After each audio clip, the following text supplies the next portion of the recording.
মায়ের পায়ের নিচে জান্নাত রাখা হয়েছে। আল্লাহ সুবহানাহু ওয়া তাআলা রাসূলের মাধ্যমে জানিয়ে দিয়েছেন, রাসূল আপনি জানিয়ে দেন আল জান্নাতু তাহতা আকদামিল উম্মাহাত, মায়ের পায়ের নিচে হচ্ছে জান্নাত। সুতরাং মাকে সেবা করো, জান্নাতে যেতে পারবে। মা বাবার অবাধ্য হওয়ার কোনো সুযোগ নেই। এজন্য মানবাধিকারের নামে এই সন্তান এবং বাবা মার সম্পর্ক বিচ্ছিন্ন। আমরা কিছুদিন আগে দেখলাম এক মেয়ে বাবা মার নামে অভিযোগ করেছে যে তার অধিকার নাকি খর্ব হচ্ছে।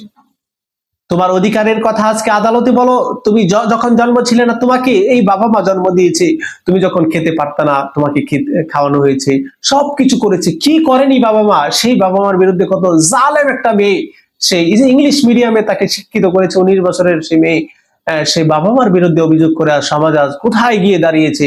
প্রিয় ভাইরা, আপনার সতর্ক হন। এই মানবাধিকারের নামে যেই এলজিবিটি, যেই বিভিন্ন নেশা, বিভিন্ন কিছু, যে নিজের অধিকারের নামে যেটা খুশি সেটা করতে পারবে, এই কথা আমাদের সমাজে চালু করে দেওয়ার সর্বাত্মক প্রচেষ্টা চালাচ্ছে বিভিন্ন এনজিওর মাধ্যমে, বিদেশি বিভিন্ন সংস্থা।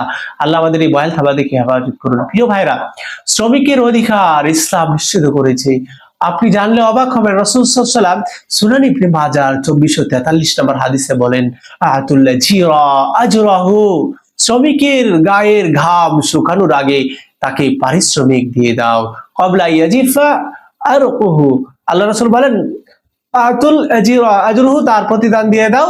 ক্বাবলা ইয়াজিফা আরকা, তার শরীরে ঘাম শুকানোর আগে তার অধিকার, যে তার যে পাওনা সেটা তোমরা দিয়ে দাও।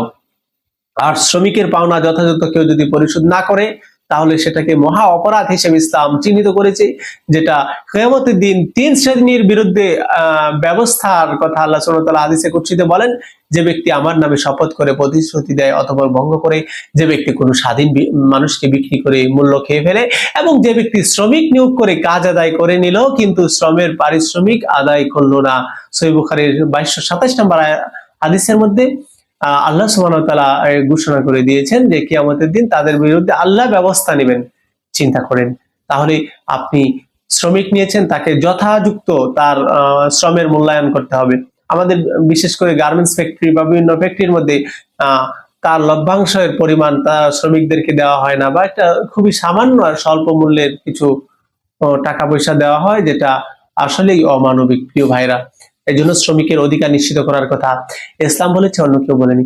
প্রতিবেশীর অধিকার নিশ্চিত করার কথাও ইসলাম গুরুত্বারোপ করেছে। ইসলাম বলেছে অবিল ওয়ালিদাইনি ইহসানা ওয়াবিদিল কুরবা ওয়াল ইয়াতামা ওয়াল মাসাকিন ওয়াল জারিল দিল কুরবা ওয়াল জারিল দুনুব। সূরা নিসা 36 নম্বর আয়াতে আল্লাহ সুবহানাহু ওয়া তাআলা বলেন, তোমরা পিতামাতার সাথে সদ্ব্যবহার করবে, অবিদিল কুরবা, এবং তোমাদের নিকট আত্মীয়র সাথে সদ্ব্যবহার